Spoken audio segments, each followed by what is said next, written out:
আসসালামু আলাইকুম। সংবাদে আপনাদের সবাইকে স্বাগত জানাচ্ছি। আমি ফিরোজ তোহা। শুরুতেই আরবে কেবলস সংবাদ শিরোনাম।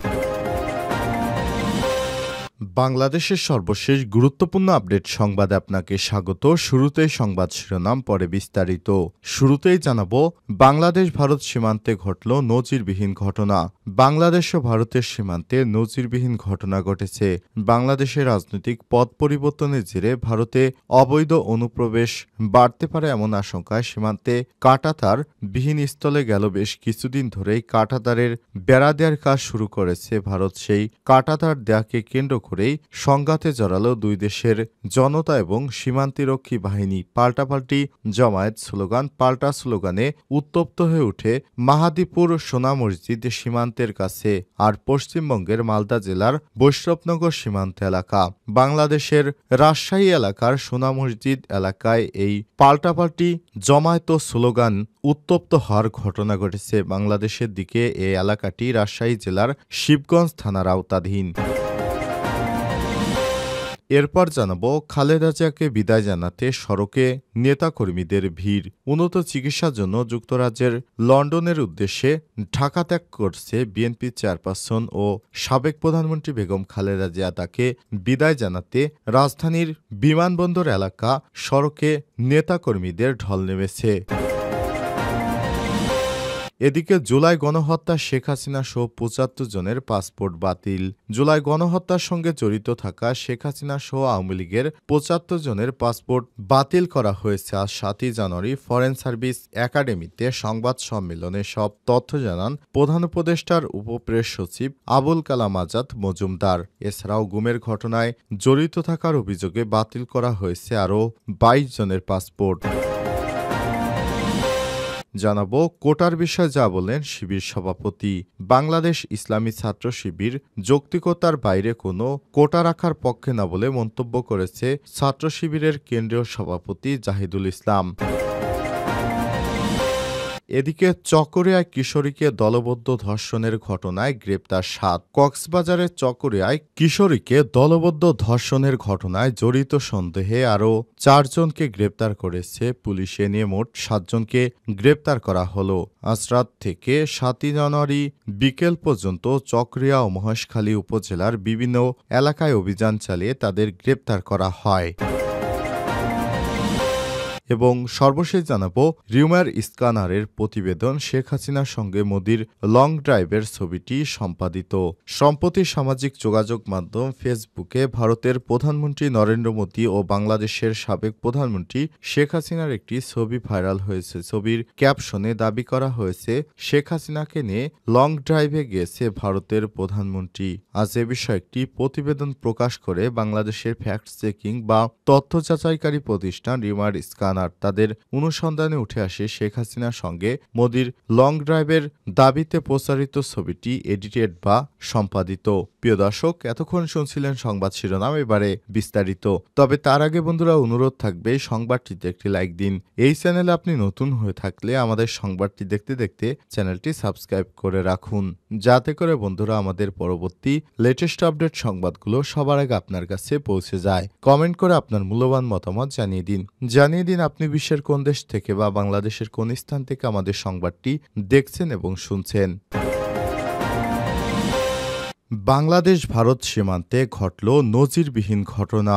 বাংলাদেশ ও ভারতের সীমান্তে নজিরবিহীন ঘটনা ঘটেছে। বাংলাদেশের রাজনৈতিক পথ পরিবর্তনের জেরে ভারতে অবৈধ অনুপ্রবেশ বাড়তে পারে এমন আশঙ্কায় সীমান্তের কাঁটাতারবিহীন স্থানে গেল বেশ কিছুদিন ধরেই কাঁটাতারের বেড়া দেওয়ার কাজ শুরু করেছে ভারত। সেই কাঁটাতার দেয়াকে কেন্দ্র করে সংঘাতে জড়ালো দুই দেশের জনতা এবং সীমান্তিরক্ষী বাহিনী। পাল্টাপাল্টি জমায়েত স্লোগান, পাল্টা স্লোগানে উত্তপ্ত হয়ে ওঠে মাহাদীপুর সোনা মসজিদ সীমান্তের কাছে পশ্চিমবঙ্গের মালদা জেলার বৈষ্ণবনগর সীমান্ত এলাকা। বাংলাদেশের দিকে এই এলাকাটি রাজশাহী জেলার শিবগঞ্জ থানার আওতাধীন। মঙ্গলবার ৬ জানুয়ারি এই ঘটনার সূত্রপাত ঘটে। পশ্চিমবঙ্গের মালদা জেলার বৈষ্ণবনগরে সুখদেবপুর এলাকায় প্রায় ১০০ কিলোমিটার অংশে এখনও কাঁটাতারের বেড়া নেই ভারত বাংলাদেশ সীমান্ত, সেখানে প্রায় উন্মুক্ত। এমন পরিস্থিতিতে মঙ্গলবার কাঁটাতারের বেড়া তুলতে শুরু করে বিএসএফ, কিন্তু বেড়া দিয়ে নিয়ে আপত্তি জানায় বাংলাদেশের সীমান্তরক্ষী বাহিনী বিজিবি। ফলে মাঝপথেই বন্ধ করে দিতে হয়েছে কাঁটাতারের বেড়া দেওয়ার কাজ। এমন খবর পেয়ে স্থানীয় জনগণ এই খবর এলাকায় ছড়িয়ে পড়লে সেই নিয়ে সীমান্ত সংলগ্ন এলাকাতে উত্তেজনা ছড়িয়ে পড়ে। এই ঘটনাস্থল থেকে যে ছবি সামনে এসেছে তাতে ভারতের দিক থেকে ভারত মাতা কি জয়, বন্দে মাতরম, জয় শ্রীরাম স্লোগান ওঠে। পাল্টা স্লোগান ভেসে আসে ওপার থেকেও। এই ঘটনা ঘিরে উত্তেজনা সৃষ্টি হয়, যদিও দুই দেশের সীমান্তরক্ষী বাহিনীর তৎপরতায় পরিস্থিতি নিয়ন্ত্রণে আসে। গোটা ঘটনা নিয়ে বিএসএফ এর সূত্র থেকে জানানো হয়, সীমান্তে কাঁটাতারের বেড়া তুলতে গেলে বাংলাদেশের সীমান্তরক্ষী বাহিনী বিজিবি ভারতীয় ভূখণ্ডকেও বিতর্কিত এলাকা এবং সেটিও বাংলাদেশের এলাকা বলে দাবি করে। এরপরই উত্তেজনা ছড়ায়। শেষ পর্যন্ত প্রশাসনের হস্তক্ষেপে পরিস্থিতি নিয়ন্ত্রণে আসে। বিএসএফ এবং বিজিবির মধ্যে ফ্ল্যাগ মিটিং করা হয়। মানচিত্র তুলে ধরে বিএসএফ জানায় ওই এলাকা ভারতের ভূখণ্ডের অংশ। শেষ পর্যন্ত বিজিবি ফিরে যায়। আজ বুধবার সকাল থেকে কাঁটাতারের বেড়া তোলার কাজ ফের শুরু করেছে বিএসএফ। এই ঘটনার কথা মেনে নিয়েছে মালদার জেলা প্রশাসক নিতিন সিংঘানিয়া। তিনি জানান, সাময়িক বাদানুবাদকে কেন্দ্র করে এলাকায় উত্তেজনাকর পরিস্থিতি তৈরি হলেও পরে পরিস্থিতি স্বাভাবিক হয়েছে। ওই এলাকার বর্তমান পরিস্থিতি একেবারেই স্বাভাবিক রয়েছে। আজ সকাল থেকেই কাঁটাতারের বেড়া দেওয়া শুরু হয়েছে। এদিকে বিএসএফ সীমান্ত এলাকায় নজরদারি চালাচ্ছে, অন্যদিকে জেলা পুলিশও পরিস্থিতি তদারকি করছে। এলাকায় পুলিশ মোতায়েন করা হয়েছে। খালেদা জিয়াকে বিদায় জানাতে সড়কে নেতাকর্মীদের ভিড়। উন্নত চিকিৎসার জন্য যুক্তরাজ্যের লন্ডনের উদ্দেশ্যে ঢাকা ত্যাগ করবেন বিএনপির চেয়ারপারসন ও সাবেক প্রধানমন্ত্রী বেগম খালেদা জিয়া। কাতারে আমির Sheikh Tamim bin Hamad Al থানির পাঠানো বিশেষ এয়ার অ্যাম্বুলেন্সে রাত 10টায় ঢাকার হজরত শাহজালাল আন্তর্জাতিক বিমানবন্দরে ৮ নম্বর গেট অর্থাৎ ভিভিআইপি গেট দিয়ে ঢাকা ত্যাগ করবেন তিনি। শেষ মুহূর্তে খালেদা জিয়াকে বিদায় জানাতে বিমানবন্দর সড়ক জুড়ে নেতাকর্মীদের ভিড় দেখা যায়। তারা সাবেক এই প্রধানমন্ত্রী সশরীরে হাজির থেকে বিদায় জানাতেই সড়কে জড়ো হয়েছেন। জানা গেছে মঙ্গলবার রাত ৮টার দিকে বিমানবন্দরের উদ্দেশ্যে রওনা হয়েছেন বিএনপির চেয়ারপারসন। তাকে বিদায় শুভেচ্ছা জানাতে গুলশানের বাসা ফিরোজার সামনে নেতাকর্মীরা জড়ো হয়। সরেজমিনে দেখা গিয়েছে ফিরোজার সামনে সড়কে গাড়ি চলাচল বন্ধ হয়ে যায়। আইনশৃঙ্খলা বাহিনীর সদস্যদের তৎপরতা থাকতে দেখা গেছে। একই সঙ্গে গণমাধ্যম কর্মীদের উপস্থিতি ও অন্য যে কোনো দিনের চেয়ে বেশি ছিল। জানা গেছে রাত ৮টায় বিএনপির চেয়ারপারসনের গাড়িবহর গুলশানের বাসা ফিরোজা থেকে রওনা হয়ে গুলশান ২ নম্বর গোলচত্বর ও কাকলী গোলচত্বর হয়ে শাহজালাল বিমানবন্দরের দিকে এগিয়ে গেছে। ইতিমধ্যেই খালেদা জিয়ার সাথে দেখা করার জন্য ফিরোজায় প্রবেশ করেছিলেন বিএনপির মহাসচিব মির্জা ফখরুল, স্থায়ী কমিটির সদস্য আমির খসরু, সেলিমা রহমান, সালাউদ্দিন আহমেদ। খালেদা জিয়ার বিদায় শুভেচ্ছা জানাতে তার বাসায় প্রবেশ করেছেন। জুলাই গণহত্যা শেখ হাসিনা সহ ৭৫ জনের পাসপোর্ট বাতিল।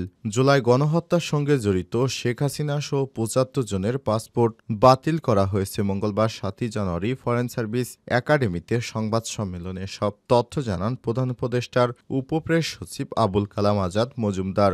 এছাড়াও গুমের ঘটনায় জড়িত থাকার অভিযোগে বাতিল করা হয়েছে ২২ জনের পাসপোর্ট। উপপ্রেস সচিব বলেন, ই পাসপোর্ট প্রস্তুত হলে এখন থেকে প্রবাসী বাংলাদেশ মোবাইলে SMS পাবেন। প্রবাসীদের ভোগান্তি কমাতে এই উদ্যোগ সহায়তা করবে বলে আশা করছে সরকার। তিনি আরও বলেছেন, পাসপোর্ট অফিসগুলো দালাল মুক্ত করার বিষয়ে সরকারের আন্তরিকভাবে কাজ শুরু হয়েছে। অফিসের পাশাপাশি কিছু দোকানকে ঘিরে দালাল চক্র গড়ে ওঠে।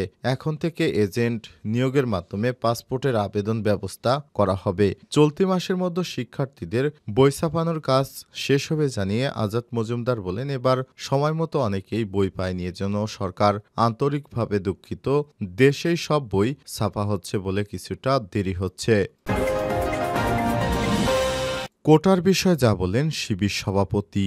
বাংলাদেশ ইসলামী ছাত্র শিবির যৌক্তিকতার বাইরে কোনো কোটা রাখার পক্ষে না বলে মন্তব্য করেছে ছাত্র শিবিরের কেন্দ্রীয় সভাপতি জাহিদুল ইসলাম। মঙ্গলবার ৭ই জানুয়ারি বিকেলে রাজশাহী বিশ্ববিদ্যালয়ের রাবি শাখা ছাত্র শিবিরের আয়োজনে নববর্ষ প্রকাশনা উৎসব ২০২৫ পরিদর্শন শেষে সব কথা বলেন তিনি। বিশ্ববিদ্যালয়গুলোতে পোষ্য কোটা বাতিলের আন্দোলনের বিষয়ে জানতে চাইলে তিনি বলেছেন, এই কোটা সংস্কার ব্যবস্থা ওপরেই তো জুলাই বিপ্লবের ভিত স্থাপিত হয়েছে।